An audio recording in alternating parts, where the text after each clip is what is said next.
atina min ladunka rahmatan innaka antal wahhab. Rabbana atina fid dunya hasanah wa assalamu alhamdulillahi rabbil alamin. Al-Fatihah.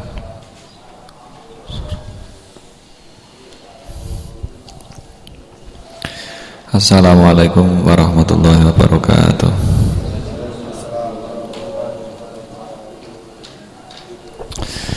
Bismillah, alhamdulillah, la hawla wa la quwata illa billah. Wassalatu wassalamu ala rasulillah Muhammadin abdillah ma ba'dah. Terusaken hadis nomor 183. Nggih. Hadis nomor 183.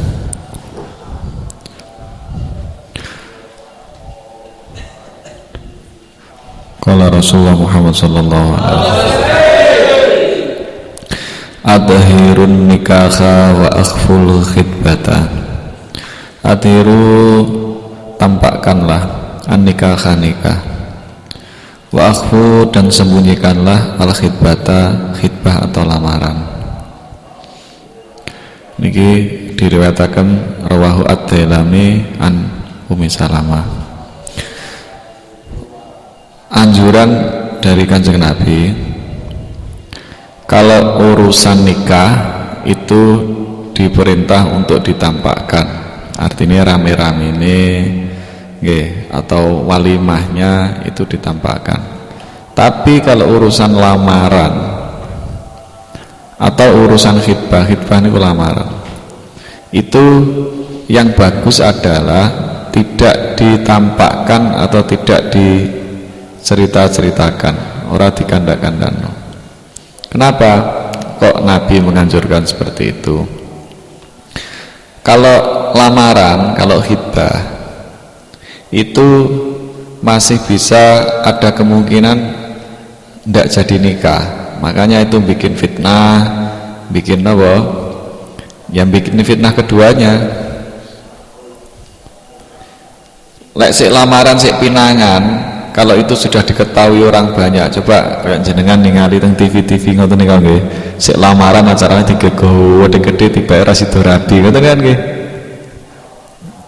Ya dari pihak laki-lakinya ya menanggung malu, nanggung fitnah, yang pihak perempuan juga demikian.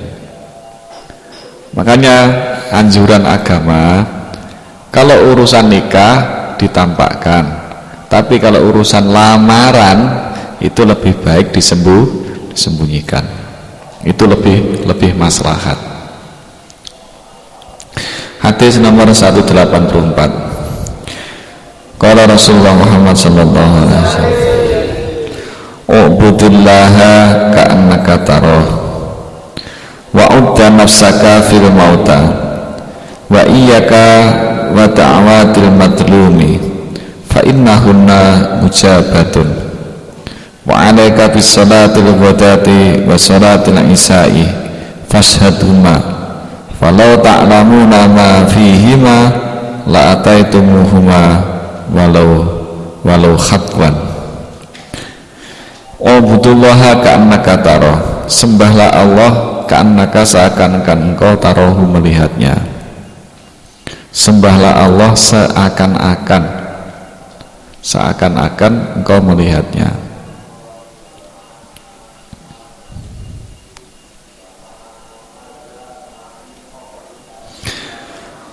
Wa udda nafsaka fil mauta, dan anggaplah nafsaka dirimu fil mauta, akan mati besok.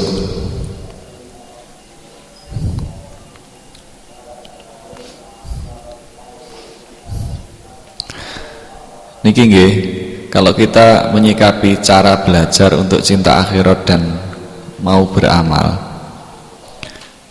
ben awake dhewe niki seneng akhirat ben seneng amal, itu kalau kita melihat teks hadis dan Al-Quran, itu cara yang paling manjur, cara yang paling mujarab itu adalah memang kita itu harus selalu memaksa diri untuk ingat mati. Jadi bukan ingat mati besok mati, enggak, bukan untuk ingat mati. Kalau kamu sekarang tuh umurnya masih katakanlah kalau SMA ya. Kalau kamu ingat matinya nanti kalau saya umur 60 mati, nah ya padha wae. Sing dimaksud ingat mati itu adalah sejak saat ini yang selalu kita ingat bagaimana jadinya saya seandainya besok pagi saya mati. Piye lek aku malas-malesan amal, kalau aku malas-malesan thalabul ilmi, kalau aku malas-malesan ibadah, malas-malesan zikir, nggih. Lek sesuk aku mati terus apa sing tak kena tak bekal. Demikian juga ketika meninggalkan maksiat, yang harus diingat itu yang ngono. Iki engko lek aku saiki maksiat, gek terus mari ngono mati, iku piye? Nah, pas maksiat tidak pas mati, ya pasti neraka lah, nggak mungkin ora. Kalau pas ngaji mati mesti surga, tapi kalau pas mati maksiat ya pasti neraka. Pas mabuk dadak ora tahu mabuk sepisan mati. Wah, iku soro iku. Di pondok suwe gak tahu apik, di pondok suwe nglakoni kawan, dadak mulih ketemu kanca lawas dijak mabuk budal mabuk mati. Wah, dadi gawe neraka iku sak terus-teruse. Nauzubillah mospro malian amal api ebien. Makanya teng mriki ada anjuran dari Nabi untuk menyembah Allah seakan-akan kamu melihat.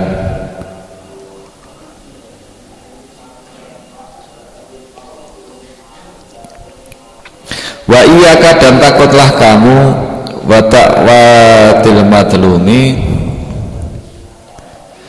akan doanya orang-orang yang didolimi atau doanya orang-orang yang teraniaya.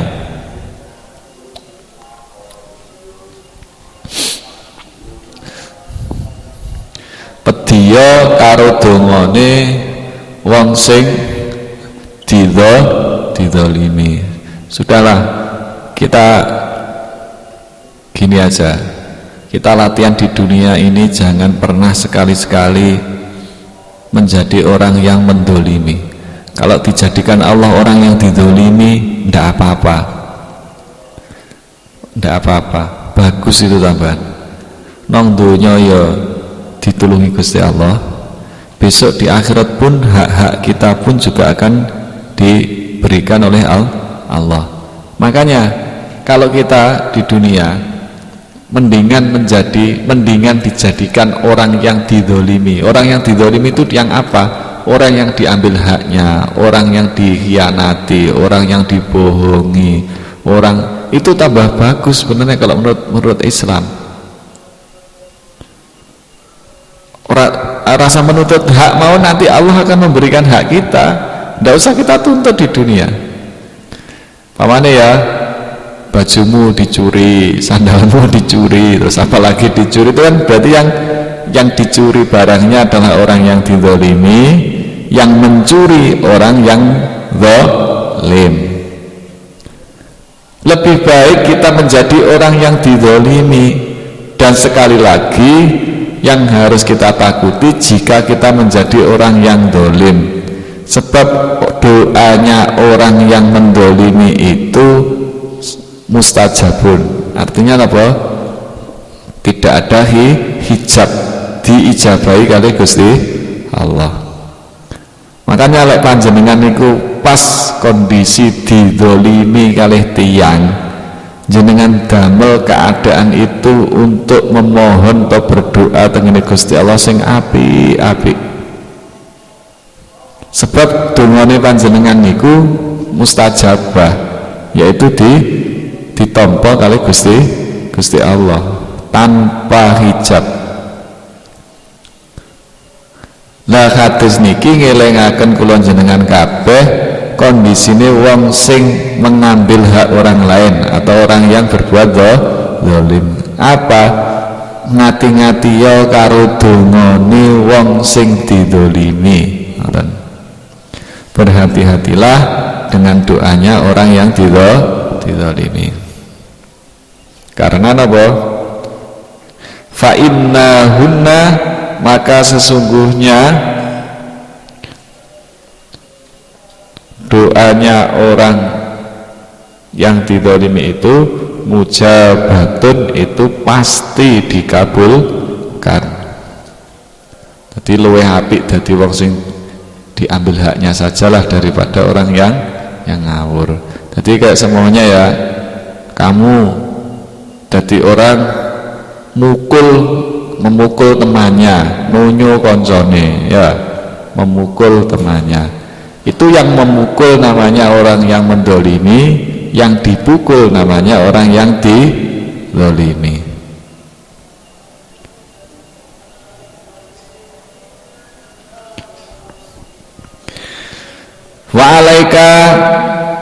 wa alaika bisolatul ghadati wa sholatil isya'i, dan jagalah atau netepono sira atau jagalah, peliharalah bisolatil ghadati, sholat subuh,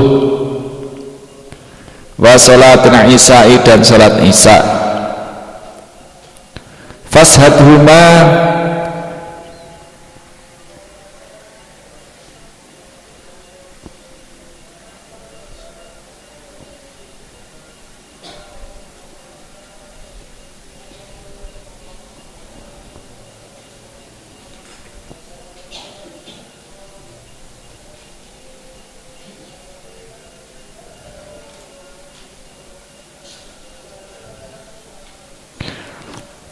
maka datangilah atau datanglah untuk berjamaah,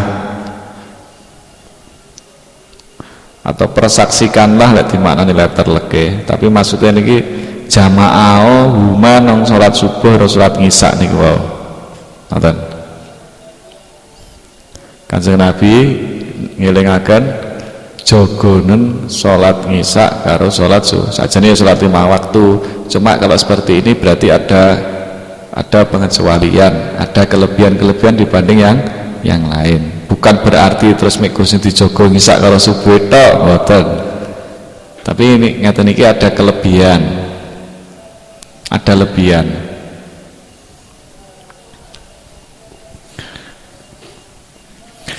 Jagalah sholat isya dan sholat subuh. Fashadhuma, maka persaksikanlah atau datanglah berjamaah huma pada sholat subuh dan sholat isya. Falau ta'lamuna ma fihima, maka andai kalian mengetahui apa yang ada pada sholat isya atau pahala yang ada pada sholat isya dan sholat subuh, la'ataitumuhuma, maka kalian akan mendatanginya atau mendatangi keduanya, walau khatwan, senajan atau meskipun dengan sekalipun dengan merangkak atau berangkang. Orang, makanya ya kita nggak usah, sudahlah yang tahu Nabi ya, yang tahu Nabi seberapa besar pahalanya sholat subuh harus sholat jamaah sholat subuh dan jamaah sholat isya. Makanya kamu kita semua harus banyak bersyukur. Atas apa? Kok sama Allah dijadikan orang yang masuk dalam lingkarannya, yang selalu dalam lingkaran orang yang selalu berjamaah sholat 5 waktu. Itu sudah karunia yang luar biasa cah. Coba kok seumpama awak-awakmu ku didadekno karo Gusti Allah nang dalan, kira-kira kok bersolat kan pasti ndak dong ya. Seandainya kamu sama Allah tetap dijadikan sekolah, tapi kamu sekolahnya nggak di pondok tapi ngekos, nanti sholatnya ya pasti sendiri. Itu pun kalau sholat iya toh, itu pun kalau sholat. Wong di rumah sama orang tua saja bangun subuh aja susah. Iya toh, ayo sing tak pondok-pondok itu, kamu loh kalau di rumah saja mau sholat subuh susah. Iya masalah bapak ibu ya telat pisan sholat subuh. Di rumah saja mau sholat subuh itu saja kesusahan. Makanya seandainya dijadikan Allah terus nong pondok sholat subuh enteng krono koncone ukeh ditangeni karo mas-mas sing gede-gede paribasan. Utawa lek malah tambah sing dapet sing gede. Sing biasanya angel sholat tambah sing gede, biasanya sing wis mondok suwi-suwi ini biasa tambah boler-boler kan. Jadi senior dikutangeni. Senior bodoh. Ya. Makanya kalau sama Allah diberi karunia, cobalah Nabi saja. Kita itu loh ya, hidup itu ditinggali karena Nabi, Al-Quran sama As-Sunnah. Nah sekarang Nabi itu pesan sama kita, jogonen sholat isya sama sholat subuh dengan berjamaah. Kok seandainya orang itu tahu pahalanya sholat subuh dengan sholat isya berjamaah, pasti mereka datang menjalankan itu meskipun dalam keadaan berangkang. Krono saking gedine pahalane jamaah subuh dan jamaah isya.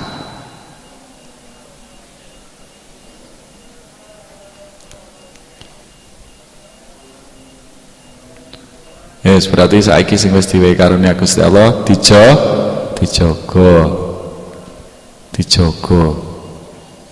Aja tambah golek gen turu sing ora iso ditangeni nggih. Ana santri mbawel golek gen sing ora iso ditangeni. Cek turune lega. Bahaya nih nggih. Terusaken. Hadis nomor 185. Wa'budillaha ka'annaka tarah fa illam takun tarahu fa innahu yarak. Wahsub nafsaka ma'al mauta wattaqi da'watal madlumi fa innaha mustajabun. Rawahu Abu Nuaim an Zaid ibni Arqam. Niki hadis ini mirip satu redaksi dengan hadis yang 184, sama, hampir sama, ispodo, cuma beda lafadz saja. Ubudillah, sembahlah Allah ka'annaka seakan-akan engkau tarahu melihatnya. Fa illam takun tarah fa innahu yarak, maka jika kamu tidak dapat melihatnya, fa innahu, maka sesungguhnya dia yaraka melihatmu. Tadi begini, ini sama dengan rukun ihsan. Rukun ihsan itu adalah rukun yang setelah rukun iman. Nabi itu nanti pernah didatangi malaikat Jibril, dibedai karo malaikat Jibril. Yang pertama dibedai tentang rukun Islam, oleh kanjeng Nabi dijawab. Terus manten-manten dibedai oleh rukun iman. Setelah itu yang terakhir adalah rukun diwarai karena malaikat Jibril. Pertama diwarai rukun Islam, kedua diwarai rukun iman, kemudian yang terakhir rukun ihsan. Sebenarnya rukun ihsan ini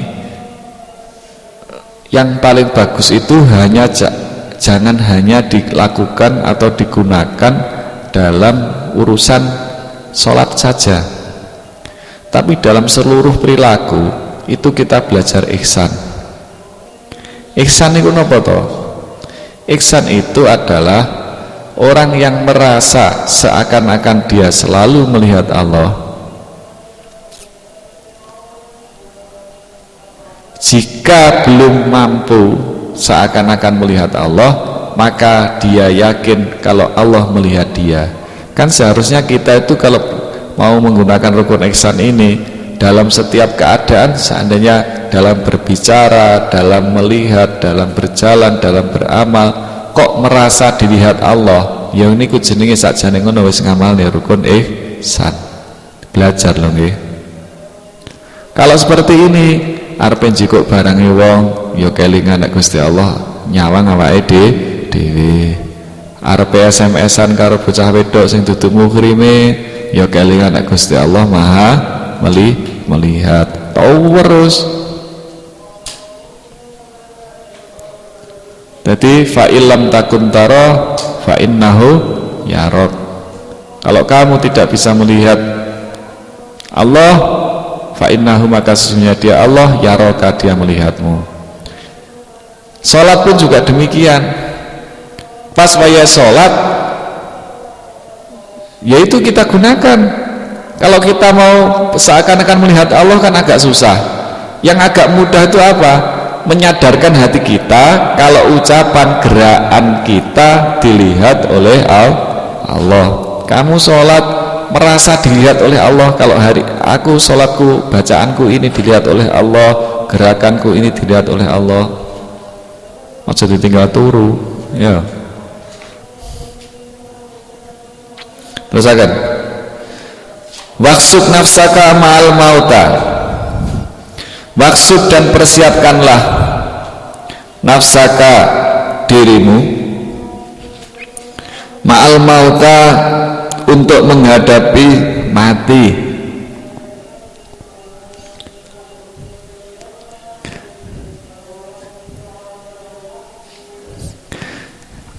Persiapkanlah dirimu untuk menghadapi mati.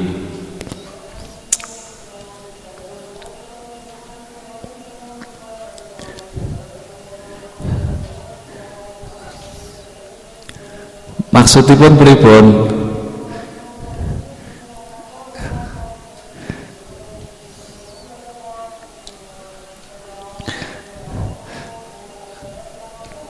Sakjane iki lek dingen-ngen nggih. Sakjane lek dingen-ngen niku lek direnungkan, kalau kita mau merenung semuanya yang sekarang ini duduk di sini. Aslinya mek guru mek garek ngenteni kapan jatahku teko, nggih. Napa? Lek kadung teko ditolak ora kena masih duwike akeh gak iso kok. Apa? Sekarang itu kita itu loh, hidup itu apa? Hidup itu ya jangan nunggu kapan datangnya mati toh. Kalau matinya kurang 1 minggu ya berarti masih ada waktu 1 minggu, ya toh. Seumpamanya takdirmu itu tinggal 1 minggu lagi, ya berarti kamu untuk nunggu yang 1 minggu itu aja. Kita semuanya awake dhewe kewabeh niki saja mek gur garek antri mati loh. Kapan jatahku teko? Masih duit, uangnya ngumpul banyak, masih omaya apik, paribasan pangkatnya tinggi atau apa saja. Kalau sudah datang waktunya semuanya dunia kita beli nggak iso nolak. Kan berarti otomatis sakjane awake dhewe niku mek gur antri mati, kapan teko paye jatahku teko iki kapan jane kan ngoten. Lah sekarang ini karena awake dhewe niki antri mati. Siapa sing ngate gak mati? Ayo. Siapa sing enek jaminan? Siapa yang punya dapat jaminan dari Allah nggak bisa mati? Lek gak enek to ya. Ya karena semuanya itu akan pasti mati. Semuanya, kullu nafsin dha'iqatul maut. Setiap yang bernyawa pasti mati, pasti sudah. Nah sekarang itu karena semuanya itu pasti mati, yang perlu kita pikirkan itu adalah bekal untuk mati ku apa sing kena buat bekal. Makanya kalau di dunia jangan hanya nuruti seneng, ikut aturan. Contohnya nuruti seneng gimana? Aku hobi main gitar, sudah hidup saya gunakan untuk main gitar toh. Apa gitar itu bisa buat bekal mati? Pinter main gitar bisa buat mati enggak? Bekal buat mati enggak? Kalau enggak bisa, jangan kamu cari, rugi kamu nanti. Itu loh maksud saya. Saiki iku sing dipikir karena awake dhewe niki, karena kita itu di dunia cuma antri mati cuma kapan datangnya mati, gitu aja sudah. Kapan datangnya mati? Nah, akidah kita itu menjelaskan setelah mati ada kehidupan yang lebih kekal, yang seterus-terusnya. Kan dunia cuma sebentar kan. Kita di dunia nggak sampai 100 tahun, nggak sampai, orang sampai 100 tahun sudah kita tinggalkan semuanya. Nah karena semuanya ini antri mati, yang kamu pikirkan itu adalah nyari apa yang bisa saya buat bekal gawe mati, ngono loh maksud saya. Kalau seandainya main origin kan lagi sanggup mati, belajar origin nggak apa-apa, ya. Maksudku, ya. Makanya golek wis mumpung enak kesempatan mencari bekal, cari bekal yang sebanyak-banyaknya. Golek bekal pamane pinter nggawe roti, apa terus pinter nggawe roti terus kena nggih sangune mati lah. Makane lah iku terus ngono ku dipikir. Kalau seandainya skill duniawi itu bisa kamu gunakan untuk sarana mencari bekalnya mati, silakan, nggak apa-apa. Saya suaranya enak, saya kepengen jadi penyanyi, kan nuruti seneng tau gue. Yang kamu pikirkan makanya niki, carilah bekal untuk mati, untuk menghadapi kematian. Kita diperintah untuk golek bekal mati.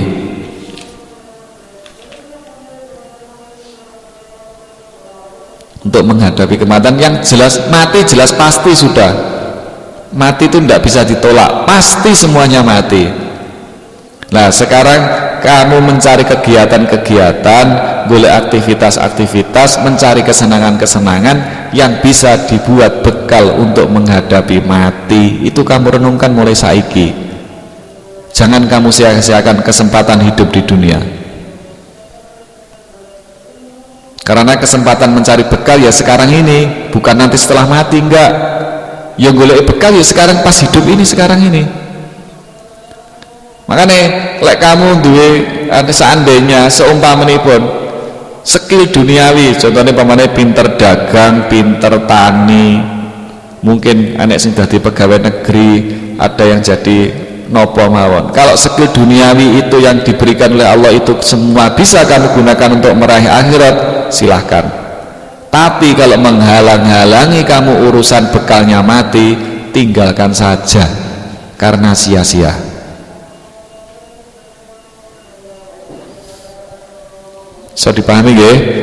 Contohnya kamu suka jadi petani mamanya.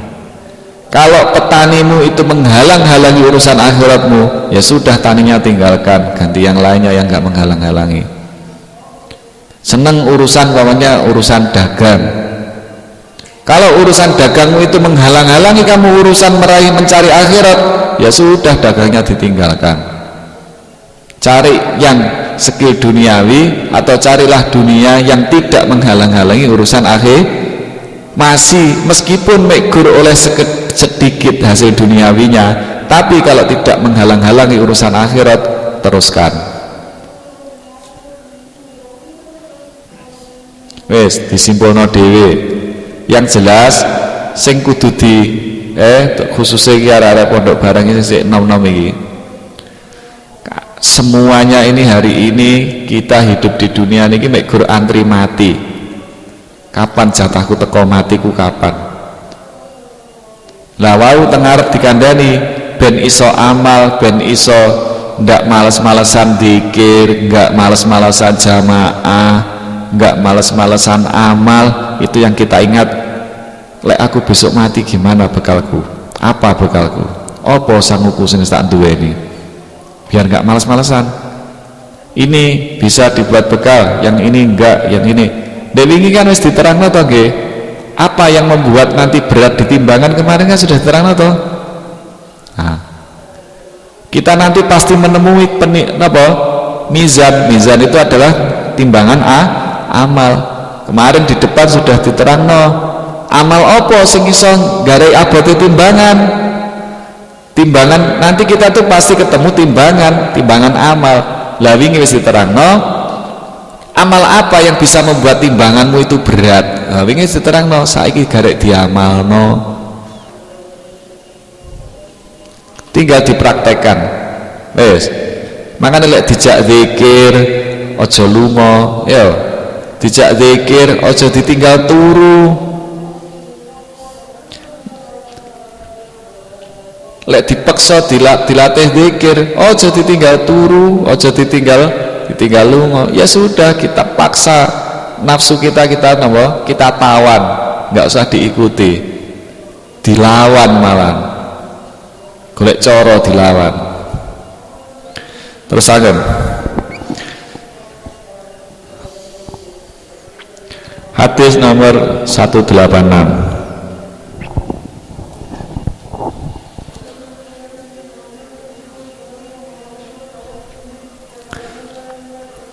Qala Rasulullah Muhammad sallallahu alaihi wasallam,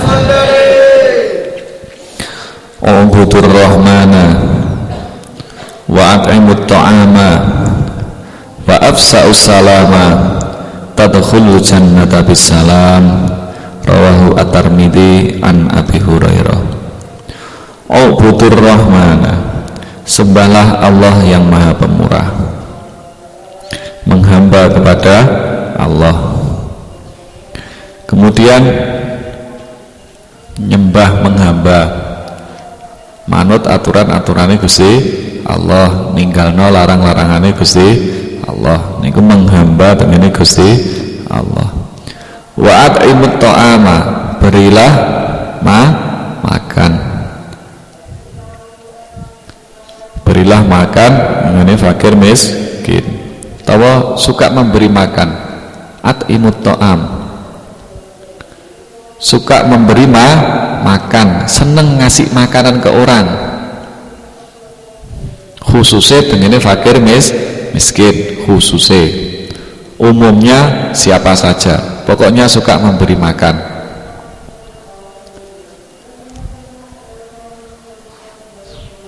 Jangan suka membuang makanan ya. Suka memberi makan. Wa afsa'us salam, dan sebarkanlah salam. Seneng uluk salam, ketemu koncone assalamualaikum, ketemu keluargane assalamualaikum, ketemu teman-temannya mudah salam. Siapa yang beramal dengan 3 amal ini, yaitu menghamba kepada Allah, suka memberi makan, kemudian mau menyebarkan salam, tadkhulul jannata bisalamin, tadkhulu, kalian akan masuk al jannata, surga, bisalamin, dengan keadaan selamat dan sejahtera. Allahumma. Sudah wingi Gus amalan mlebu swarga niku wis gampang, wis dituduhno sembarang kalian pengin anak ya enak to nggih. Napa niku sing kemarin niku wis akeh kok, wis milih oleh dipilih nggih. Kemarin tidak berkata bohong, terus napa mantun ngoten, is wingi diterangno niku niki nggih ngoten, pokoke gelem menghamba tengene Gusti Allah, manut karo aturan-aturane Gusti Allah nggih. Terus mantun ngoten, gelem lek diparingi rezeki Gusti Allah, seneng ngowahi panganan, mantun ngoten, seneng nyebar luaskan salam, sudah masuk surga dengan selamat. Hadis 187.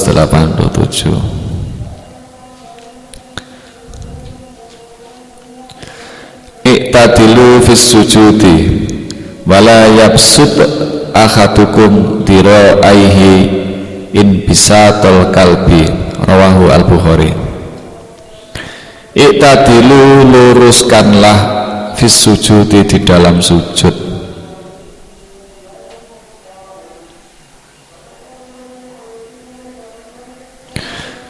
Wala yabsud, dan janganlah membentangkan, ahadukum, salah satu di antara kalian, diraihi, kedua hastanya,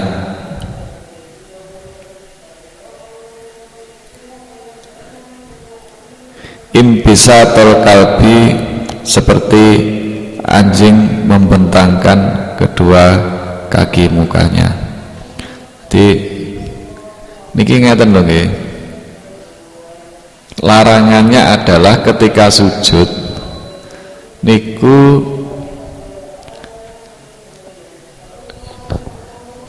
dirok niku sakjane napa niku lho depowan sak tangane awake dhewe niku lho. Sampeyan tuh posisi, kamu tahu posisinya anjing ketika duduk nih kan napa sikune di klambre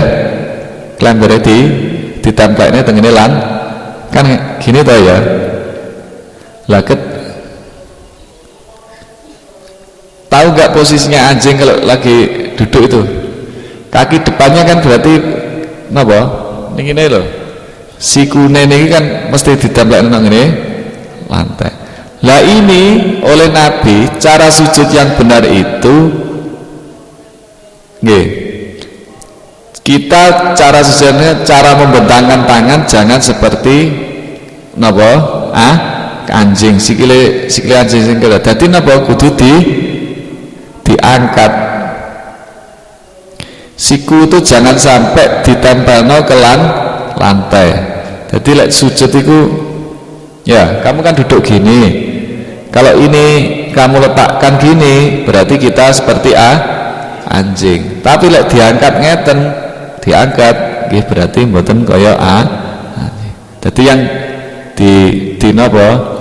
Cara sujud itu bukan niki lek jenengan tempelane plek terus iki napa? Diklesrehno didengkrehno ngeten. Nah niku kaya anjing, kayak anjing. Tapi kedah napa diangkat tadi di sikune kudu diangkat. Itu napa sujud sing bener sing dianjurno Nabi.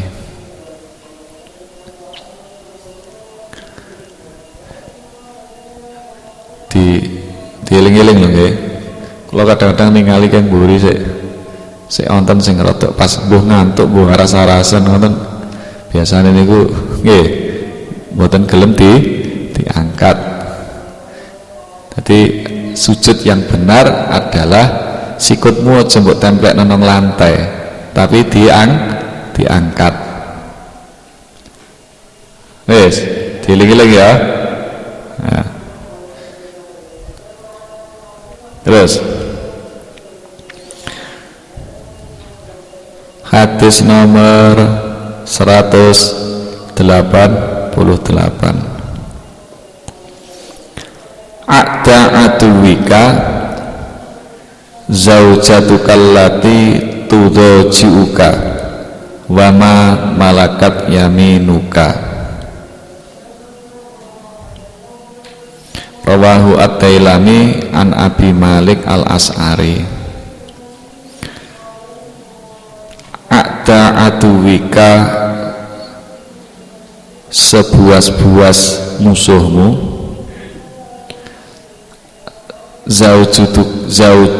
zaujatukallati yudhojiuka adalah istrimu yang berbaring di sebelahmu.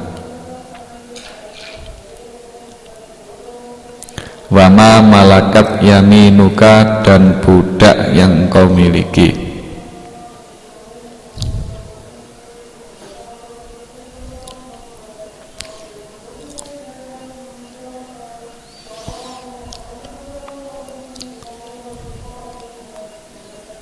Niki sing lanang kudu sadar lek tiyang setri niku adalah karo Gusti Allah digawe nguji tiyang jaler.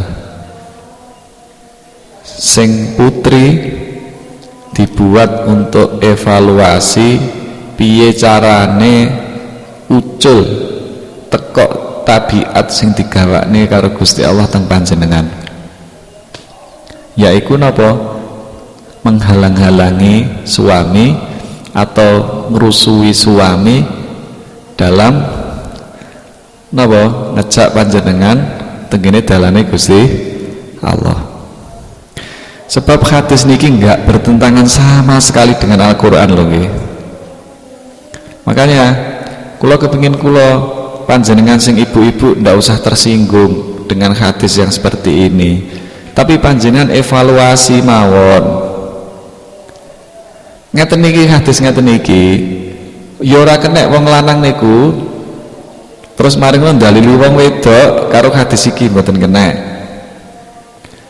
Sebab niki ilmune wong lanang ora kena Digawe apa? Untuk melemahkan perempuan. Makanya di dalam surat napa Al-Fussilat napa niku sing kelas sampeyan niku. Sing penting yang laki-laki harus sadar, sebagai suami kamu tuh harus sadar kalau istrimu itu adalah musuh sing paling buas. Artinya napa? Yang paling banyak mengganggu panjenengan untuk urusan mikirno akhirat mesti paling pertama kali sing paling mesti yang setri. Arepe anak arepe dipondokne ngene sing wedok, alah mas ben ngomong aku dhewe mesakno bocah ya sik cilik mas. Aku lho atiku ora tega bocah sik sak ngono. Ngoten niku gak rumangsa lek ngoten niku dadi setan nggih.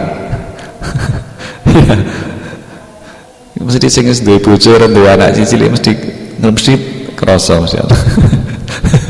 Makanya sadar setiap kali kalau kita mengarahkan, membina anak, membina istri untuk diarahkan menuju akhirat, mesti nggo sing mendisi ngalang-alangi jenengan ya nggih bojo. Makanya yang paling penting, yang terutama yang laki-laki, nyadarno ati, nyadarno awak, lek memang wong istri itu oleh Allah dijadikan kita sebagai musuh. Makanya ini ibu-ibu pun tersinggung nggih Bu nggih. Dadi ini memang istilahnya ngeten, ini memang gawan kaya ngene Gusti Allah sing ora kena dipilih-pilih.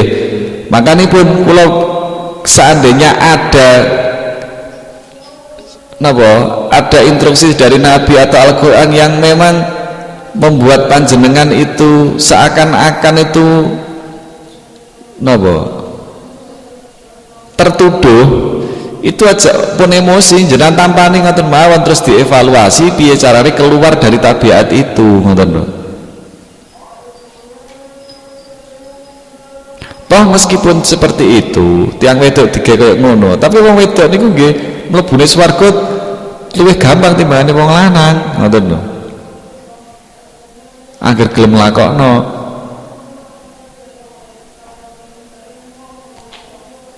Makanya Gusti Allah itu dawuh, ini hadis ini enggak bertentangan sedikit pun dengan Al-Quran, enggak bertentangan, cocok tambahan kali Al-Quran. Ucapan Nabi itu loh, bukan Islam itu merendahkan perempuannya, enggak. Wong cocok kok karo firmane. Ya ayyuhalladzina amanu, ya inna min azwajikum wa auladikum aduun fahdaru, wahai orang-orang yang beriman, sesungguhnya inna min azwajikum, sesungguhnya istri-istri kalian, wa auladikum, dan anak-anak kalian, aduun musuh, fahdaru, maka berhati-hatilah. Kan cocok kan berarti kali Quran itu nggih. Ini Nabi mengatakan ada atuwika zaujukal lati yudajiuka, sing paling buas, musuhmu sing paling buas adalah istrimu yang berbaring di sebelahmu. Cocok kali Al-Quran. Makanya dadi tiang putri piye carane jangan terlalu cinta dunia sehingga kalih mboten dadi istri sing sholihah. Lah yang laki-laki dalam berinteraksi harus selalu sadar kalau istri dan anak itu diciptakan Allah sebagai ujian. Makanya dadi anak pun juga harus belajar bagaimana caranya jadi anak yang tidak muji orang tua, tapi belajar jadi anak yang soleh. Jadi memang anak itu musuhnya orang tua. Ketika orang tua kepingin membina kamu untuk kenal Allah, kenal akhirat, kamu pasti nolak, kamu pasti marah-marah. Iya memang. Wong kula biyen di pondok ini pertama mau yo muring-muring lagi. Saya dulu pertama mondok ya marah-marah. Ya nangis ya minta A, minta B, minta C. Bahkan tiap minggu tak kon ngirimi sego pecel, njaluk sego pecel lele sampai wis karep lo cek dikon metu apa ndok tambah gak ditawuri terus kali bapak. Makanya karena kita jadi anak itu ya tabiate nguji orang tua. Lah ini kan kalau kita masih menjadi anak berarti awake dhewe niku karo Gusti Allah ya sik diwehi gawan kok ngene Gusti Allah nguji wong tuwa. Lah kita belajar menjadi anak yang tidak nguji orang tua ketika dianjurkan atau diarahkan menuju Allah dan akhirat. Kalau perlu malah ngejak orang tua menuju Allah dan akhirat ben dadi anak sing solehah, soleh-solehah. Tapi yang paling penting karena ini hadis wong lanang, iki hadis lanang. Nggih, aja mek gur kekarepane tiyang setri niku panggah sampean turuti, ya sak mangape mbok turuti ben bojoku seneng bar sampean. Bar donya bar akhirat, nang donya kesel, nang donya mumet, nang akhirat gak oleh apa-apa. Makanya pertimbangannya adalah orang laki-laki harus selalu urusan akhirat dibina. Makanya itu nanti karena nguji Al-Qur'ane merintahne piye carane ngadepi wa in ta'fu wa tasfahu. Jika kamu memaafkan dan kamu berlapang dada fa innallaha ghafurur rahim, maka Allah Maha Pengampun. Lho niki ya ora kena dike napa? Wong wedok dalili wong lanang. Patre aku ku ya kok ngene Gusti Allah ngene iki Mas. Pokoke sampean ku kudu panah nyepuro aku nang karepmu dhewe.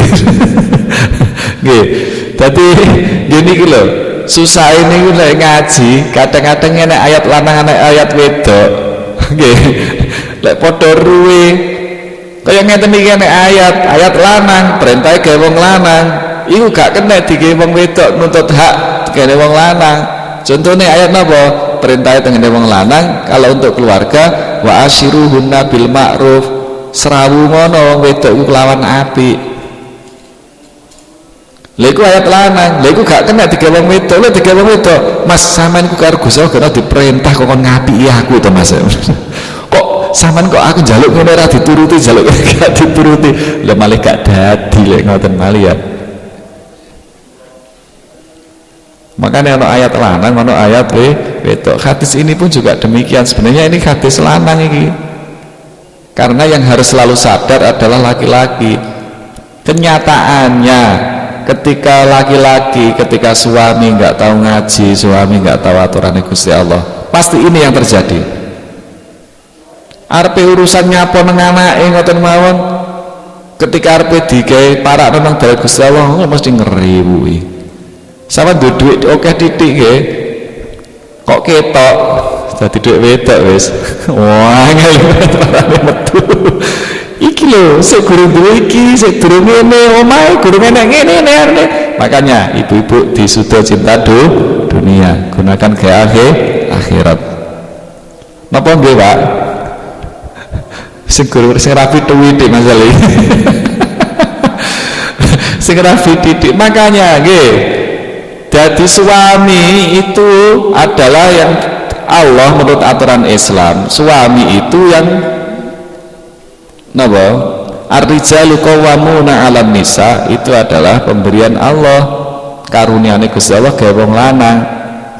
Makanya dalam Islam itu meskipun perempuan mendapatkan hasil yang lebih banyak dari suami, tetap harta itu sebenarnya milik suami. Sebab perintah menjaga harta suami itu tidak ada dalam hadis maupun dalam Al-Quran. Ada perintah untuk laki-laki menjaga hartanya istri. Ayo kalau ada hadis saya bener kalau ketemu. Ayo misal kalau ada. Kabeh masih Bukhari Muslim san buka kabeh. Itu yang diperintah untuk menjaga harta suami niku istri. Gak enek wong lanang enek hadis perintahmu jagalah harta istrimu. Ora enek, Pak. Itu menunjukkan dalam Islam itu harta itu sebenarnya milik suami. Iku iku sing golek kula, iya sing golek awakmu. Iku ketepan karo Gusti Allah diliwatno sampean, ngoten lho. Tapi bukan berarti itu terus panjenengan berhak untuk mengelola semau sendiri, nggak iso. Bukti dalam Islam, kalau dalam Islam harta itu milik semua, makanya laki-laki membina, ojo dibinasakan. Arep nyapo-nyapo sik kula tak tarik bojo kula. Wah, bar zaman gak duwe akhirat temenanan. Ora lek iso nang akhirat lek ngoten. Nyapo-nyapo kula tak ngomong kalih bojo kula. Tak njaluk izin nang bojo kula ngoten. Sudah pasti enggak akan jadi nang akhirat. Ya sudah, istri dikasih tahu dalam rangka karena ini hartanya Allah, iki titipane Gusti Allah, digendong dalane Gusti Allah. Ya sudah, itu saja. Nangis sejarno. Wong itu hak sampean dadi wong lanang mengelola harta. Makanya dalam Islam itu kalau istri mati ora dikokon bagi warisan. Ayo jajal temoni teng Islam, wong wedok mati bagi warisan ora enek. Tapi kalau suami mati harus dibagi warisan itu. Makanya ibu oleh 1/6, anak lanang dapat berapa, itu aturan Islam. Itu menunjukkan kalau dalam Islam itu memang ada ngene iki. Lek sampai sing lanang niki mengke ngomong, "Dek, kowe iki duduk dhuwit lho, Dek, iki duwe wong lanang." Oh, padha wae barek sama nang ngono. Iki makanya harus sama-sama mengetahui kedudukan masing-masing. Boleh ngono-ngonoan terus wis to, ora iso golek akhirat. Ya, yang di otak kita itu hanya urusan dunia saja. Makanya kita ikuti aturan Allah. Kalau kita ikuti aturan Allah, nanti di dunia tenang, di akhirat selamat. Allahumma. Sebab apa? Dalam Islam istri itu tidak ada kewajiban untuk mencari nafkah. Seandainya dia itu mencari nafkah, itu harus izin suami, dan itu karena memang membantu suami. Ketika dia memperoleh hasil, itu adalah sakjane ngono dalam rangka membantu suami. Jadi hak itu tetap milik suami. Itu sebenarnya kalau di dalam Islam duduk wong lanang golek enake dhewe mboten. Ya itulah aturannya. Sebab ini kaitannya karo akhirat. Nah, akhirat itu ada aturan, ora sak karepe dhewe dan tidak menurut akal kita. Kita mengikuti aturannya Gusti Allah. Niki dadi sekali lagi kaya wingi nggih, kaya wingi.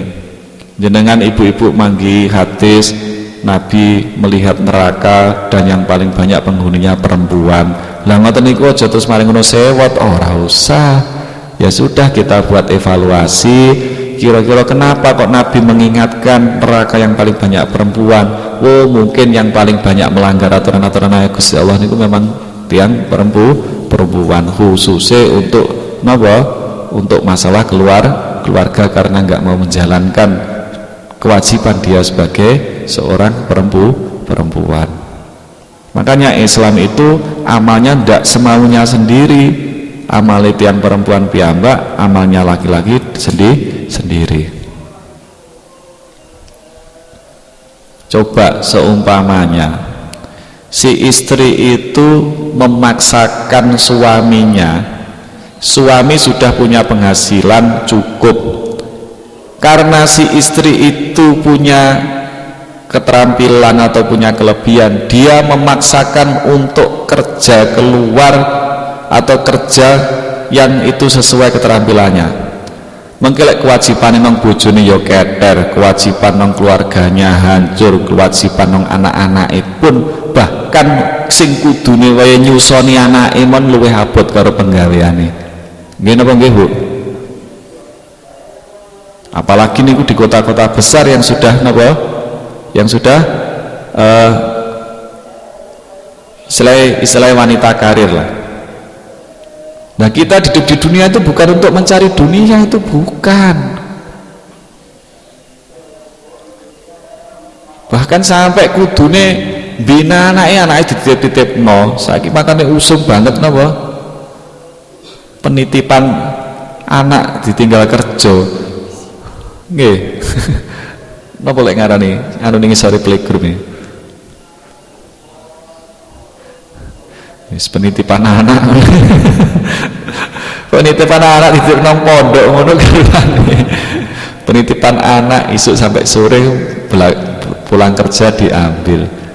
Itu ya orang yang nggak ingat akhirat ya pasti itu nyaman-nyaman saja, terserah. Makanya anaknya gede ndo wablek ya wis. Coba seharusnya dia syukur dengan yang diberikan ekonomi diberikan oleh Allah. Tapi kalau isin karo tanggane selak kepengin gawe omah mau meksa nang luar negeri. Mamane meksa nang Taiwan mamane nggih. Wis nang kono ora iso salat, nang kono ketemu barang-barang haram. Terus anak-anake piye? Terus hak suami teng istri ya napa? Wong muliya ya ora mesti 2 tahun pisan. Iya ta? Lah terus yang dicari apa? Ya pasti dunia bukan akhirat. Makanya ini lek orang melok real buyar wis. Makanya tengene Islam tiang setri sabenar penyapa-nyapa di kontaran sing lanang. Krana Gusti Allah niku ngliwatno swargane jenengan teko tiang jaler ngoten lho. Ngeten iki ya ora kenek di wong lanang dalili bojone, paham Pak? Sing lanang ya kudu ngerti kewajibane wong lanang, sing setri dudu. Nah iku ilmu wedok ngoten lho. Sing ngerti-ngerti kewajibane tiyang setri. Makanya jangan salah, kadang-kadang jangan heran seandainya oleh Allah diuji. Sebenarnya punya gadah ekonomi sakjane cukup digemangan. Cuma karena kepingin A, kepingin B, kepingin C, kepingin D. Akhirnya yang istrinya keluar negeri. Sing lanang akhirnya gelem jajan nunggu panggonan-panggonan sing ya salah dhewe to. Utawa lek gak ngono ditinggal sing wedok ditinggal kerja, sing lanang selingkuh tinggal ya. Salah sinten ya salah dhewe, salah kabeh. Sing lanang ya salah, sing wedok ya salah. Sudah, niki hadis niki sekali lagi sebagai laki-laki, sebagai suami, atau niki sing cah pondok sebagai calon suami, kamu harus megang instruksi dari Allah. Kalau istri itu memang dijadikan Allah muji suami, muji laki-laki, makanya harus dibina. Kalau kamu ya terutama yang laki-laki, kalau kamu semuanya kepingin memperoleh perempuan atau istri yang baik, kamu juga harus menjadi orang baik. Kalau kamu nggak jadi orang baik, pasti ketemu perempuan juga yang nggak baik. Pasti sudah seimbang. Kalau kepingin dapat istri yang baik, kamu harus mau jadi orang baik. Artinya orang baik apa? Yang mau menjalankan aturan-aturannya Gusti Allah. Mudah-mudahan manfaat. Al-Fatihah.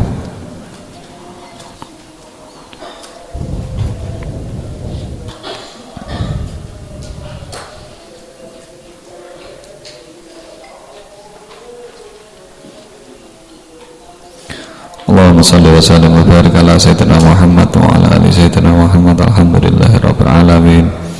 Allahumma ighfir lana warhamna wahdina innaka antal ghafurur rahim. Rabbana la tuzigh qulubana ba'da idh hadaytana wa hab lana min ladunka rahmatan innaka antal wahhab.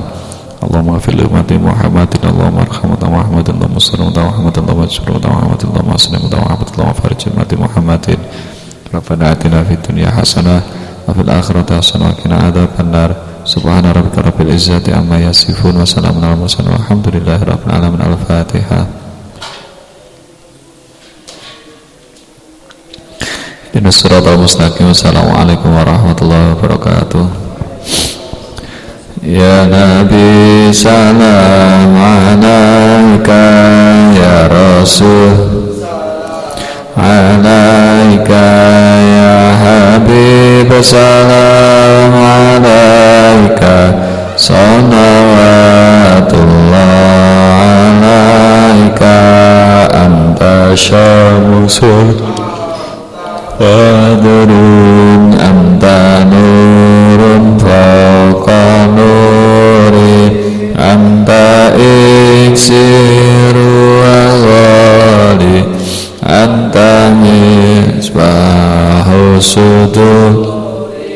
sallallahu ala Muhammad sallallahu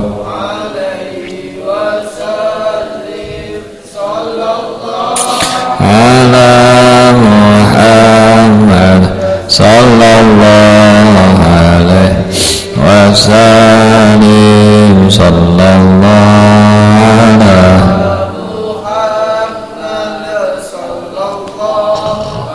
alaihi wasallam sallallahu